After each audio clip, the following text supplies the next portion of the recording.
Hey guys, Nick Michael here again, and I'm with you from Red Zone. This is Red Zone, and I'd like to. I'm actually making a video for EPL reviews on the EPL matches in the 30th of April, and also there'll be some other stuff in this, some quick news and whatnot. But most notably is the EPL matches that happened last night. Now, I think this weekend is going to shape the Premier League, and before I go on, I just want to say the video frequency won't be very stable. It'll be on and off, and definitely after my exams, you'll be getting weekly videos from me because I'll be free then. But for now, this is a video from a long time, and I would actually like to talk about the Premier League matches that happened last night. A lot of big matches, notably Chelsea against Tottenham, um, Blackburn Bolton was another big one, Sunderland and Fulham. Then there was Blackpool and Stoke. And then there was the West Brom Aston Villa game, another key match. So a lot of matches to talk about last night, and definitely, and let's not forget Wigan and Everton. That was another one. A lot of matches to talk about tonight. It's it's paramount though that we recognize that the league is going to be central, and it's going to be decided in this weekend, in my opinion. What happens now will shape what will happen for the rest of the league because there's not that many matches left, very limited amount of time for teams to make changes. A single loss could damage hopes. So let's get on straight to the matches. First, I'd like to talk about the Chelsea Tottenham game, and this was a very important game for many people. Chelsea, if they win, they stay in the title race. Tottenham, if they win, they put distance between themselves and Liverpool in the sixth place, and also they close in on a Champions League spot. A lot of dubious decisions. Now there were two goals scored. The winner was by Kalu, and the other goal was I think Lampard. Was it Lampard? I think it was Lampard, and it wasn't Lampard actually. The first goal was, yes, it was Lampard, but that was a dubious goal.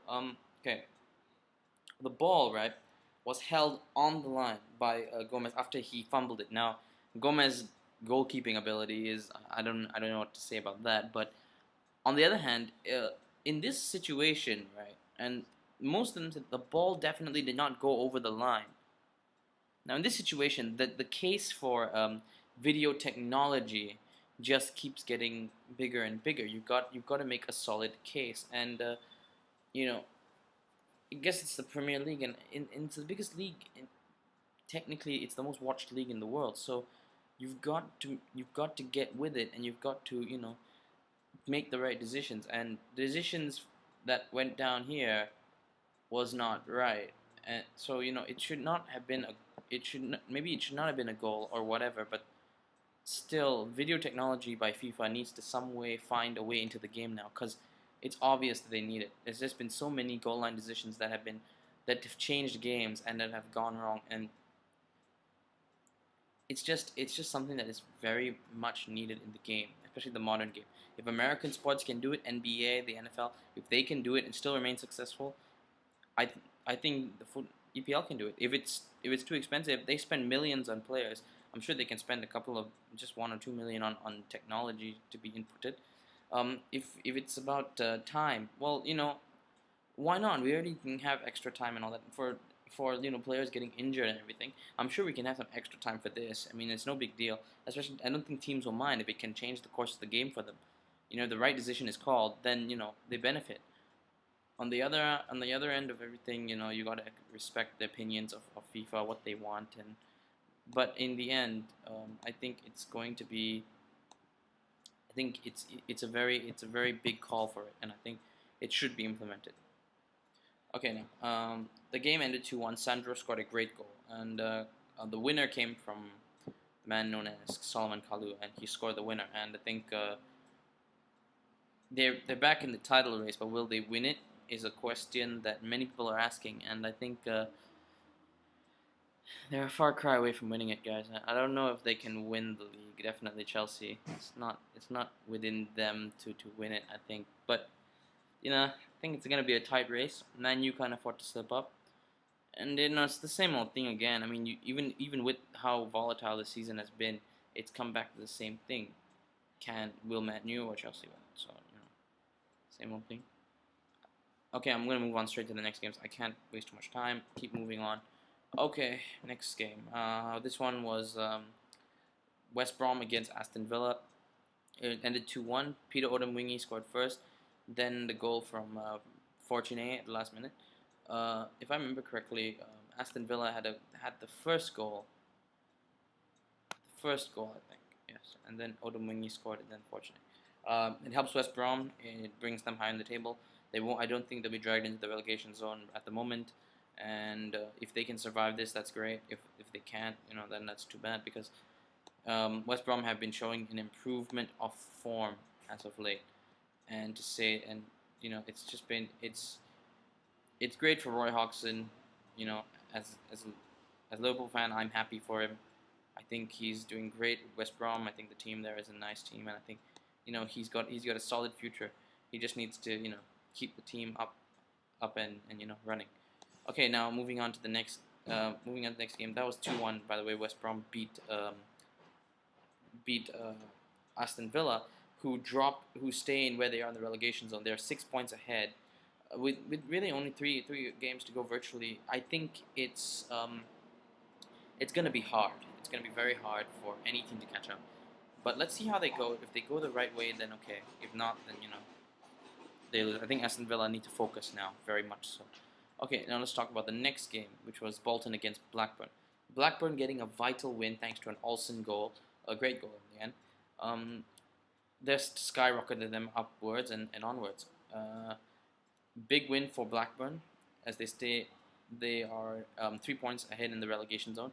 They would want to stay out of it, especially with Wigan on the heels and whatnot. But Wigan played as well this day. So overall, Brie Olsen scored the goal, the winner of that match, and so it was a well-deserved goal overall. I think for Wigan, for Bolton. So 1-0, Blackburn beat Bolton. Yes, Bolton stay where they are, 8th place. It's more than what Mark Hughes could have asked for. I think he's looked at a good season, top finish. Owen Coyle. Owen Coyle would have asked for. He's finished at a big finish. I don't think Europe is in for them anymore, but whatever floats your boat. Okay, moving on. Sunderland against Fulham. Sunderland made a revival last week, 4-2, and then came to this week's game at home, and they were looking for a win. But Sunderland, right? They just didn't have it. I mean, they kept going forward and pushing, but it just didn't happen for them. And in the end, Fulham took the chance as well. I thought.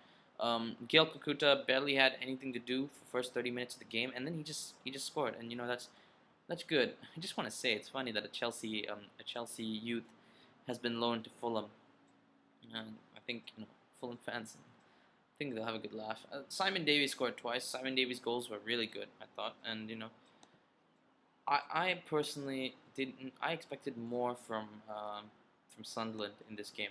I thought they were going to make a good run for it. Looking where they were at the beginning of the season, the dip in form is just so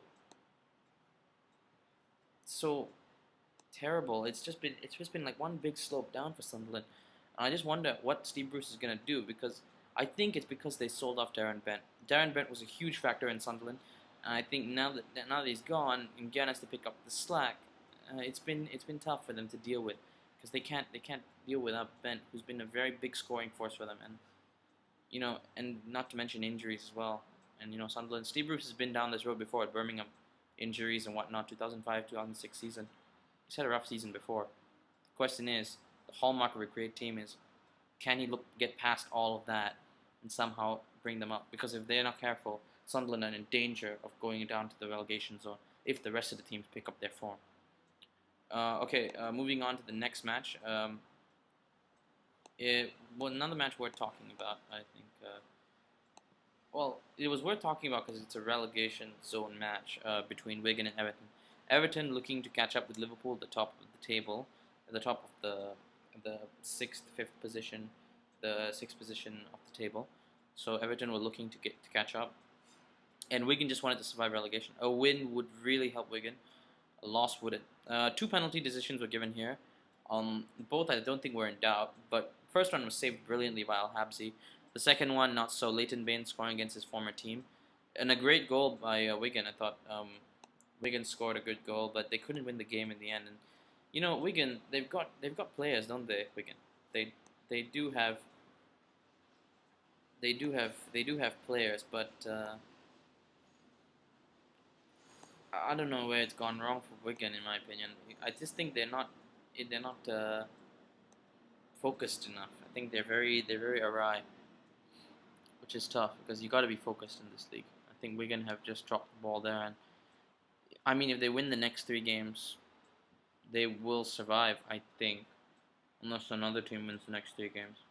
But they've got to win all games. There's just no draw, none of that. They've just got to win it now, because if they lose anything, they're screwed.